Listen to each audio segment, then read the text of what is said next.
નમસ્કાર, ન્યૂઝ 11 ગુજરાતીમાં આપનું સ્વાગત છે। હું છું વિપુલ। વાત કરીએ ગાંધીનગરની। ગાંધીનગરના કલોલમાં એસપીજી ગ્રુપ દ્વારા પાટીદાર સ્નેહ મિલનનો કાર્યક્રમ યોજવામાં આવ્યો હતો। આ કાર્યક્રમમાં મોટી સંખ્યામાં પાટીદાર અગ્રણીઓ અને પાટીદાર નેતા ઉપસ્થિત રહ્યા હતા। ગાંધીનગરના કલોલમાં એસપીજી ગ્રુપ દ્વારા પાટીદાર સ્નેહ મિલનનો કાર્યક્રમનું આયોજન કરવામાં આવ્યું હતું। આ કાર્યક્રમમાં મોટી સંખ્યામાં પાટીદાર અગ્રણીઓ અને પાટીદાર નેતા ઉપસ્થિત રહ્યા હતા। મહત્વનું છે કે આ કાર્યક્રમ યોજવા પાછળનો મુખ્ય ઉદ્દેશ પાટીદાર નેતાને ભેગા કરવા અને નવનિયુક્ત પાટીદાર નેતાઓનું સન્માન કરવું તે ઉદ્દેશથી આ કાર્યક્રમનું આયોજન કરવામાં આવ્યું હતું। આ કાર્યક્રમમાં અતિથિ વિશેષ તરીકે યુવા નેતા ઋત્વિજ પટેલ, એસપીજી ઉપાધ્યક્ષ ગૌરાંગભાઈ પટેલ ઉપસ્થિત રહ્યા હતા, જ્યારે મુખ્ય અતિથિ તરીકે ગુજરાતના સીએમ ભૂપેન્દ્ર પટેલ અને પૂર્વ નાયબ મુખ્યમંત્રી નીતિન પટેલ ઉપસ્થિત રહ્યા હતા। પાટીદાર સ્નેહ મિલનમાં અનેક પાટીદાર નેતાઓને સન્માનિત કરવામાં આવ્યા હતા અને હજારોની સંખ્યામાં લોકો પણ ઉપસ્થિત રહ્યા હતા।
આ અમારે કલોલ સરદાર પટેલ સેવાદળનું પાટીદાર સ્નેહ મિલનનું જે આયોજન કર્યું છે એમાં પૂર્વ નાયબ મુખ્યમંત્રી શ્રી નીતિનભાઈ પટેલ, મુખ્યમંત્રી શ્રી ભૂપેન્દ્રભાઈ પટેલ, જીતુભાઈ વાઘાણી સાહેબ, જેટલા પણ નવા નિયુક્ત મંત્રીઓ, કેબિનેટ મંત્રીઓ, રાજ્યકક્ષાના મંત્રીઓ, એ બધાનો રાજસ્વી સન્માન કાર્યક્રમ યોજ્યો હતો।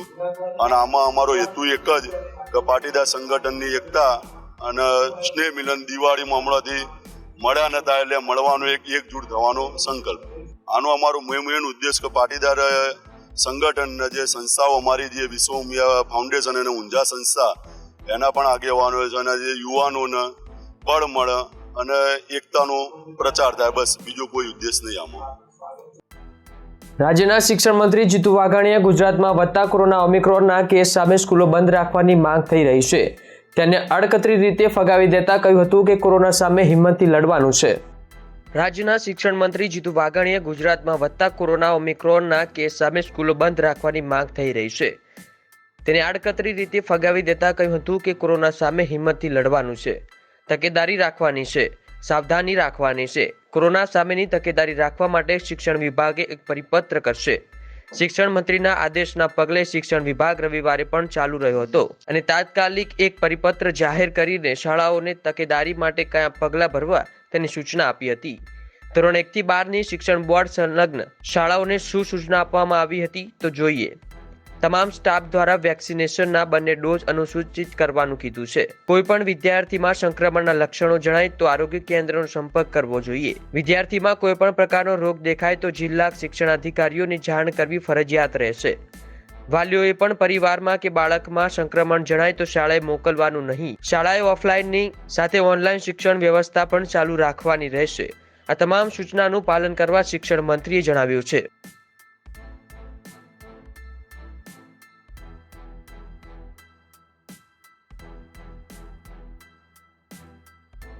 પહેલું રાજ્ય છે વેક્સિનેશનમાં, પહેલો અને બીજા ડોઝમાં પણ।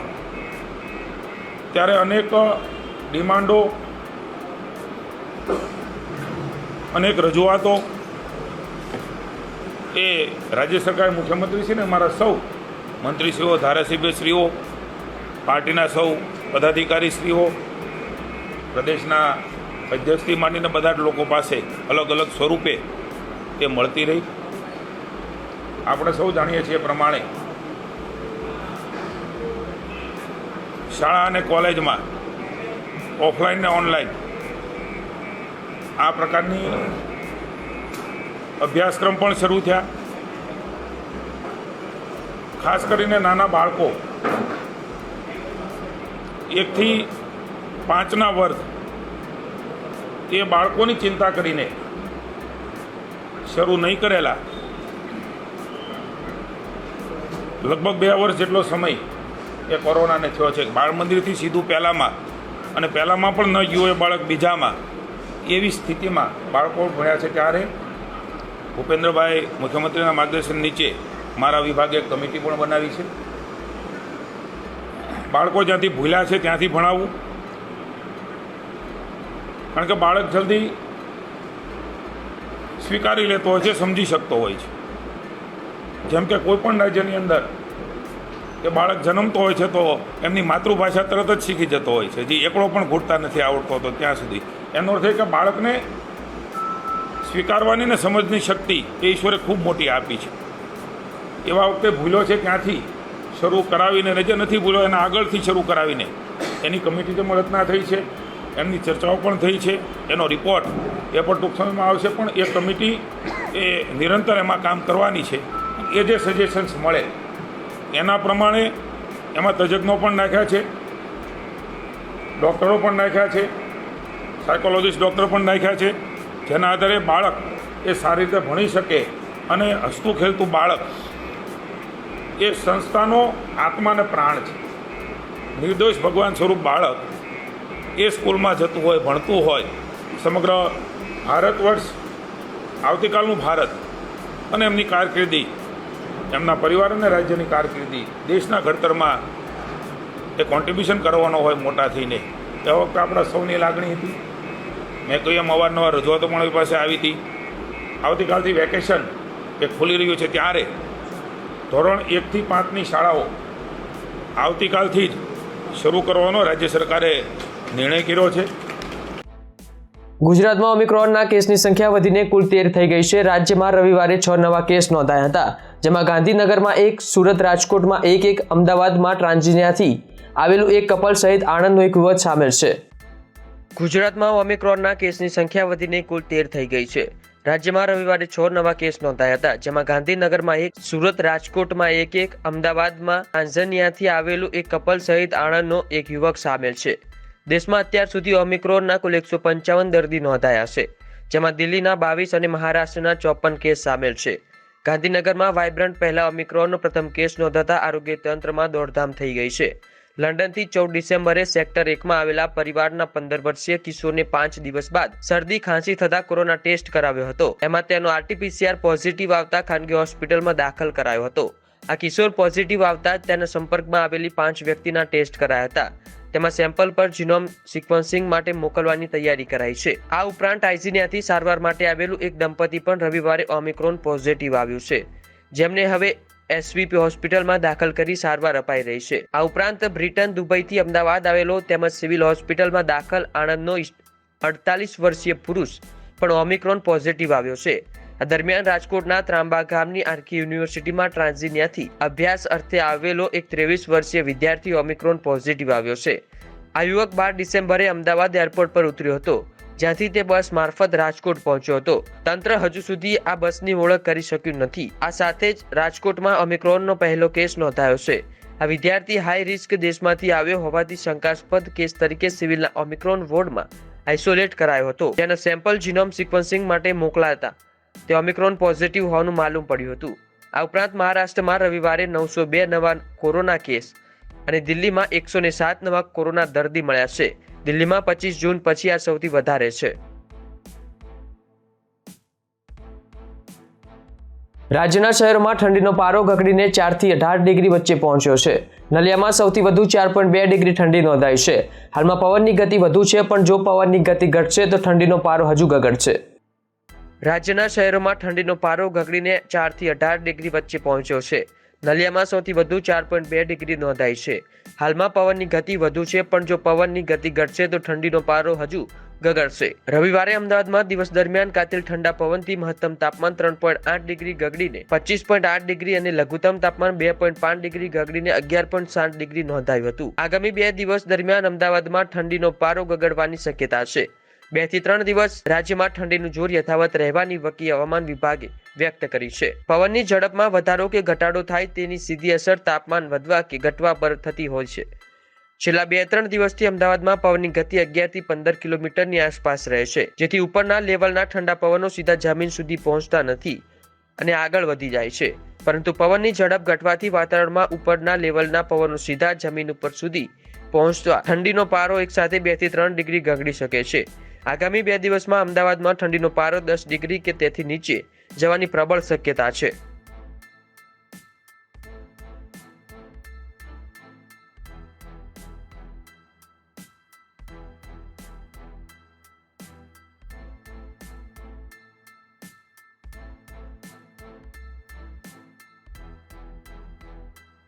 અમદાવાદ અને મુંબઈ બુલેટ ટ્રેન, જેને મોદી સરકારનો ડ્રીમ પ્રોજેક્ટ તરીકે ગણવામાં આવે છે, એમાં હજુ પણ 285 હેક્ટર જમીનનું સંપાદન થવાનું બાકી છે અને આ જમીન મહારાષ્ટ્રમાં છે।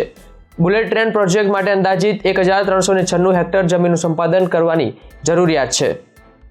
અમદાવાદ અને મુંબઈ બુલેટ ટ્રેન, જેની મોદી સરકારનો ડ્રીમ પ્રોજેક્ટ તરીકે ગણવામાં આવે છે, એમાં હજુ પણ 285 હેક્ટર જમીનનું સંપાદન થવાનું બાકી છે અને આ જમીન મહારાષ્ટ્રમાં છે। બુલેટ ટ્રેન પ્રોજેક્ટ માટે અંદાજિત 1396 હેક્ટર જમીનનું સંપાદન કરવાની જરૂરિયાત છે, જેની સામે 1089 હેક્ટર જમીનનું સંપાદન થઈ ગયું છે, પરંતુ મહારાષ્ટ્રમાં પ્રોજેક્ટમાં જમીન સંપાદનનું કામ અટવાયેલું છે। રેલવે મંત્રી અશ્વિની વૈષ્ણવે લોકસભામાં bullet train high speed railway project અંગેના પૂછેલા સવાલના જવાબમાં માહિતી આપી હતી કે દેશમાં હાલ માત્ર મુંબઈ અમદાવાદ હાઈ સ્પીડ રેલનું કાર્ય ચાલી રહ્યું છે, જેને જાપાનના આર્થિક અને ટેકનિકલ સહયોગથી હાથ ધરવામાં આવી રહ્યું છે। રેલવે મંત્રીએ જણાવ્યું હતું કે બુલેટ ટ્રેન ઉપરાંત 7 મંત્રાલય હાઈ સ્પીડ રેલ કોરિડોર માટે સર્વે અને ડિટેલ પ્રોજેક્ટ રિપોર્ટ તૈયાર કરવા કામ સોંપવામાં આવ્યું છે। આ કોરિડોરમાં દિલ્હી અમદાવાદ પ્રોજેક્ટનો પણ સમાવેશ થાય છે।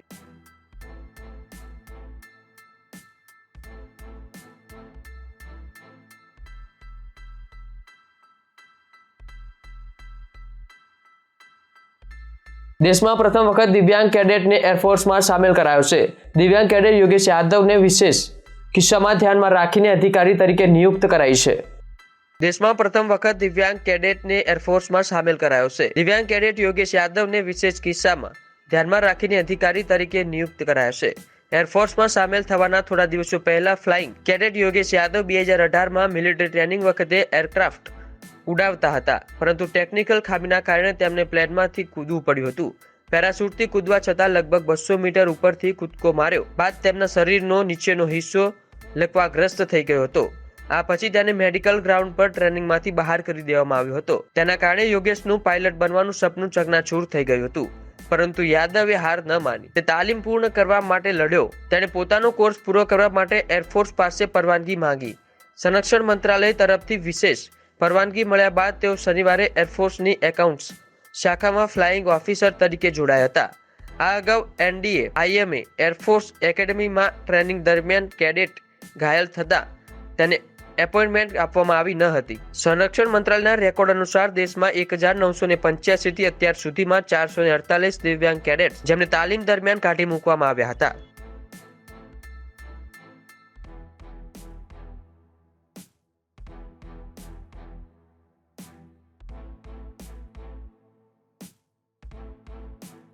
ઉત્તર પ્રદેશમાં પોતાના ખાસ લોકોને ત્યાં આવકવેરા વિભાગના દરોડા બાદ રવિવારે સમાજવાદી પાર્ટી અધ્યક્ષ અખિલેશ યાદવે યોગી આદિત્યનાથ પર સીધો પ્રહાર કરતા આક્ષેપ કર્યો કે મારા ફોન ટેપ કરાય છે।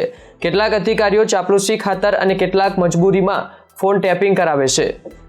ઉત્તર પ્રદેશમાં પોતાના ખાસ લોકોને ત્યાં આવકવેરા વિભાગના દરોડા બાદ રવિવારે સમાજવાદી પાર્ટીના અધ્યક્ષ અખિલેશ યાદવ યોગી આદિત્યનાથ પર સીધો પ્રહાર કરતા આક્ષેપ કર્યો કે મારા ફોન ટેપ કરાય છે। કેટલાક અધિકારીઓ ચાપલુસી ખાતર અને કેટલાક મજબૂરીમાં ફોન ટેપિંગ કરાવે છે। મુખ્યમંત્રી યોગી નવરા હોય ત્યારે સાંજે તેમના થોડું રેકોર્ડિંગ સાંભળે છે, તેથી મને ફોન કરનારાઓ સતર્ક રહે। સભા કાર્યાલય સાથે સંકળાયેલા લોકોના ફોન ટેપ કરાય છે, જેમને ત્યાં દરોડા પાડ્યા તેઓ સભા માટે કામ કરે છે। અખિલેશે ઉમેર્યું કે આ દરોડા ભાજપની અકળામણ દર્શાવે છે, કેમ કે તે જાણે છે કે આગામી વિધાનસભા ચૂંટણી તે હારી રહી છે। 2022માં સપાની સરકાર આવી રહી છે। નોંધનીય છે કે રવિવારે યુપીના 5 શહેરમાં 12થી વધુ સ્થળોએ સપાના નેતાઓને ત્યાં આવકવેરા વિભાગની ટીમોએ એક સાથે દરોડા પાડ્યા હતા. કેટલાક સ્થળે રવિવારે પણ આ કામગીરી ચાલુ રહી હતી. અખિલેશે એવો પણ આક્ષેપ કર્યો કે મુખ્યમંત્રીએ સરકારી જમીન પર બનેલી દુકાનો પર બુલડોઝર ચલાવડાવી જાતે વળતર લઈ લીધું. તેમણે કેટલું વળતર લીધું તે જણાવવું જોઈએ. યુનિવર્સિટી બનાવવા તળાવ અને વેટલેન્ડની જમીન હડપ કરાઈ છે. મુખ્યમંત્રી યોગી આદિત્યનાથે સપા પર કટાક્ષ કરતા કહ્યું કે આવકવેરાના દરોડાથી સપા પરેશાન થઈ રહી છે. તે અંગે મેં એક વ્યક્તિને પૂછ્યું કે આ બધું કેમ થઈ રહ્યું છે. તેણે કહ્યું કે આપકો પતા નહીં, ચોર કી દાઢી મેં તિનકા હૈ. શું કોઈ વિચારી શકે છે 5 વર્ષમાં કોઈની સંપત્તિ 200 ગણી વધી જાય? પણ સમાજવાદી પાર્ટીની સરકારમાં આ બધું જોવા મળ્યું.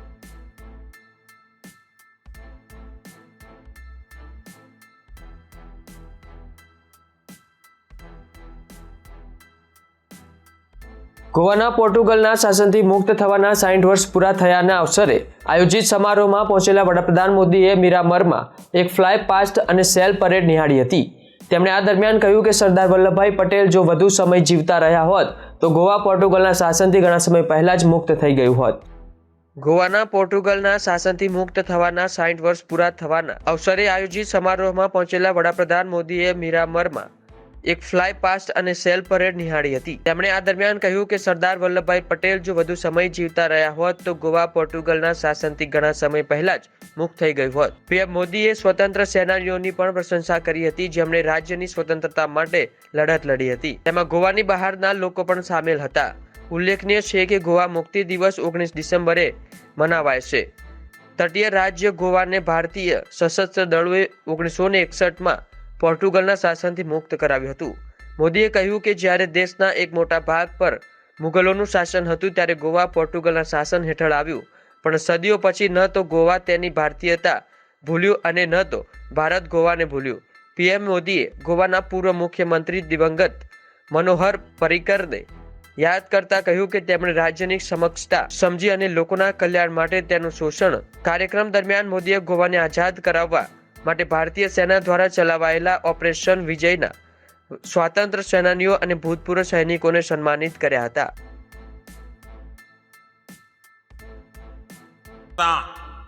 हमेशा से उसकी पहचान रही है, लेकिन अब यहां जो सरकार है वो गोवा की एक और पहचान सशक्त कर रही है. ये नई पहचान है हर काम में अव्वल रहने वाले, टॉप करने वाले राज्य की पहचान. बाकी जगह जब काम की शुरुआत होती है या काम आगे बढ़ता है, गोवा उसे तब पूरा भी कर लेता है. टूरिस्ट डेस्टिनेशन के तौर पर लोगों की पसंद तो गोवा रहा ही है, लेकिन अब गुड गवर्नेंस का सवाल हो तो गोवा टॉप पर है. पर कैपिटा इनकम हो तो भी गोवा टॉप पर. ओपन डेफिकेशन फ्री स्टेट के तौर पर गोवा का काम 100%. लड़कियों के लिए स्कूलों में अलग टॉयलेट की सुविधा हो, Goa 100% full marks. Door to door कचरे का कलेक्शन हो, यहां भी गोवा 100%. हर घर जल के लिए नल कनेक्शन हो, इसमें भी गोवा 100%. आधार एनरोलमेंट में भी गोवा का काम 100% पूरा. फूड सिक्योरिटी के मामले में भी गोवा अव्वल. प्रधानमंत्री ग्राम सड़क योजना के तहत ऑल वेदर रोड कनेक्टिविटी हो, गोवा का काम 100%. बर्थ रजिस्ट्रेशन हो तो भी गोवा का रिकॉर्ड 100%. ये लिस्ट इतनी लंबी है कि गिनाते गिनाते शायद समय कम पड़ जाए. प्रमोद जी, आपको और आपकी पूरी टीम को मेरी तरफ से बधाई. गोवा ने जो कुछ हासिल किया है वो अभूतपूर्व है। गोवा के लोगों ने जो करके दिखाया है वो वाकई काबिले तारीफ है। अब ये आपकी एक नई उपलब्धि के लिए मैं गोवा सरकार का और सभी गोवा वासियों का विशेष रूप से अभिनंदन करना चाहता हूं। ये उपलब्धि है 100% वैक्सीनेशन की। गोवा में सभी एलिजिबल लोगों ने वैक्सीन लगवा ली है।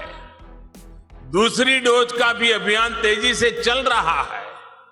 ये कमाल करने वाले आप देश के पहले राज्यों में से हैं। मैं इसके लिए गोवा के लोगों को बधाई देता हूं। મનાલી અને હિમાચલ પ્રદેશ અને અન્ય હિલ સ્ટેશન આ વખતે વ્હાઇટ ક્રિસમસ અને નવા વર્ષની ઉજવણી માટે તૈયાર છે. અટલ ટનલને કારણે પ્રથમ વખત દેશ વિદેશથી આવતા પ્રવાસીઓ લાહોલના બર્ફીલા મેદાનોમાં પણ વ્હાઇટ ક્રિસમસની ઉજવણી કરશે.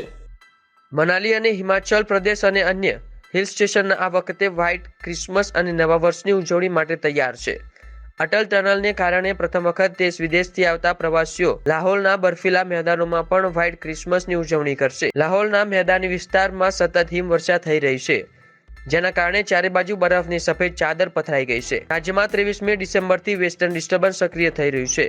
આ કારણે ક્રિસમસના દિવસે 25 ડિસેમ્બરે હિમવર્ષા થવાની સંભાવના છે. મનાલીની મોટા ભાગની હોટલોમાં 60% રૂમ બુક છે. અન્ય રાજ્યોમાંથી આવતા પ્રવાસીઓનો ઘસારો વધી રહ્યો છે.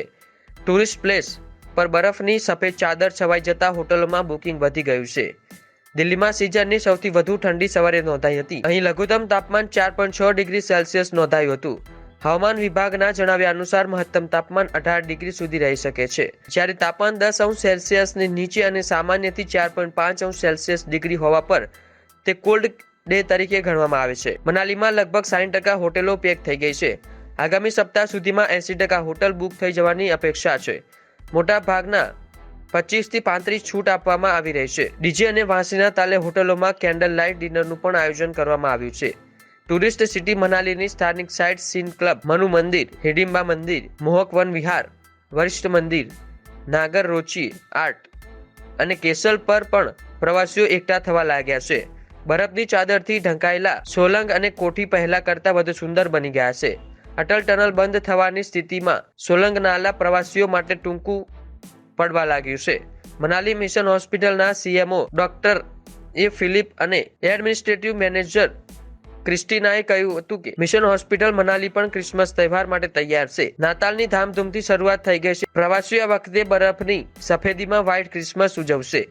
બીજી તરફ પ્રવાસીઓનો ઘસારો વધવાથી ફોટોગ્રાફર, ટેક્સી ગાઈડ, હોટેલિયર્સ અને અન્ય પ્રવૃત્તિઓ સાથે સંકળાયેલા સેંકડો લોકો ખુશ છે. હોટલ કારોબારીઓનું કહેવું છે કે ક્રિસમસ અને નવા વર્ષ દરમિયાન બિઝનેસમાં વૃદ્ધિની અપેક્ષા છે. હોટલ ગ્લેશિયરના મેનેજર રાણા અને સ્નોફ્લેક્સના મેનેજર દીપાંકર કપૂરે કહેવું છે કે હિમવર્ષાના કારણે હોટેલનું બુકિંગ વધી ગયું છે.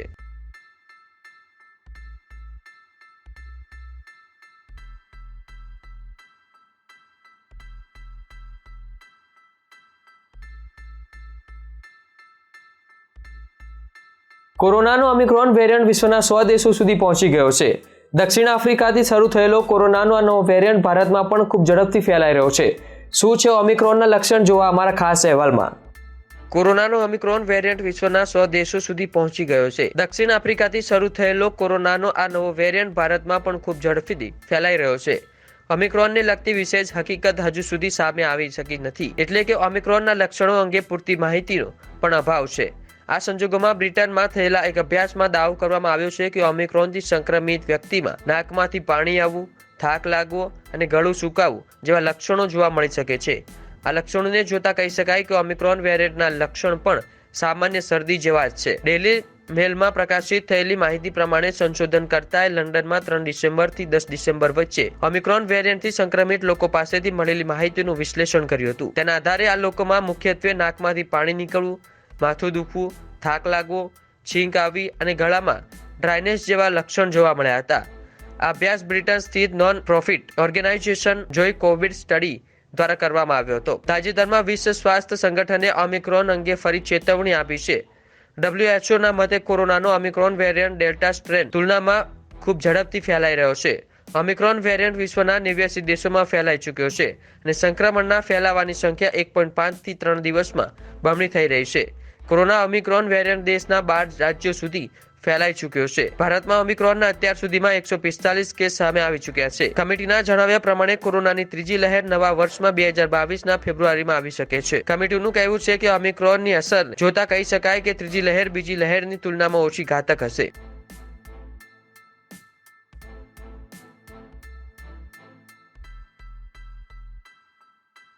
તો આ સાથે સમાચારમાં હાલ બસ આટલું જ. આપ જોતા રહો ન્યૂઝ 11 ગુજરાતી, પરંતુ લાઇક અને સબસ્ક્રાઇબ કરવાનું ભૂલશો નહીં. ન્યૂઝ 11 ગુજરાતી. નમસ્કાર.